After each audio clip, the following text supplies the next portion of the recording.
বিমানে উঠে আমি ওয়েট করি কখন খাবার দিবে, কারণ বিমানে ওঠার আগ পর্যন্ত আমি কিছু খেতে পারি না। তার কারণ আমার মধ্যে খুব এক্সাইটমেন্ট কাজ করে, মানে তাড়াহুড়া কাজ করে, সেই জন্য আমি কিছুই খেতে পারি না।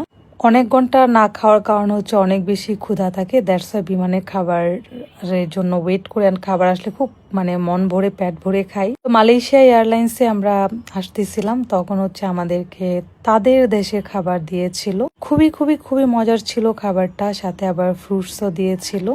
তারা হচ্ছে প্রত্যেকটা খাবারের সাথে হচ্ছে শুটকি দেয়, শুটকিটা ভাজা করে দেয়, এইটাও খেতে অনেক বেশি মজার লাগে।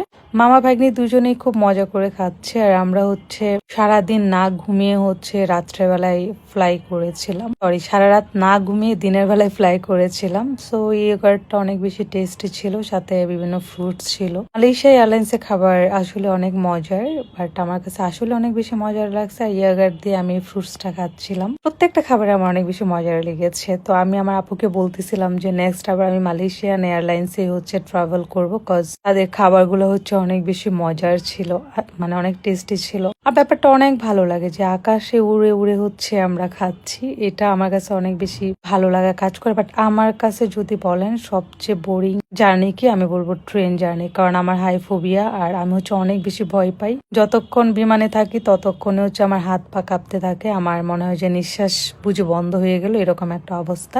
এছাড়া কোনো জার্নিতে আমার কোনো প্রবলেম নাই। যাই হোক, এই যে এটা দিয়েছিল হচ্ছে ভিতরে বাদাম টাইপ কিছু, পরে দেখি এটাতে শুটকি, যাই হোক পরে শুধু শুধু শুটকিটা খেলাম। সো ভালোই লেগেছে মালয়েশিয়া এয়ারলাইন্সের খাবার, শুটকিটা কত সুন্দর করে ভেজে দিয়েছে, খুবই খুবই টেস্টি ছিল।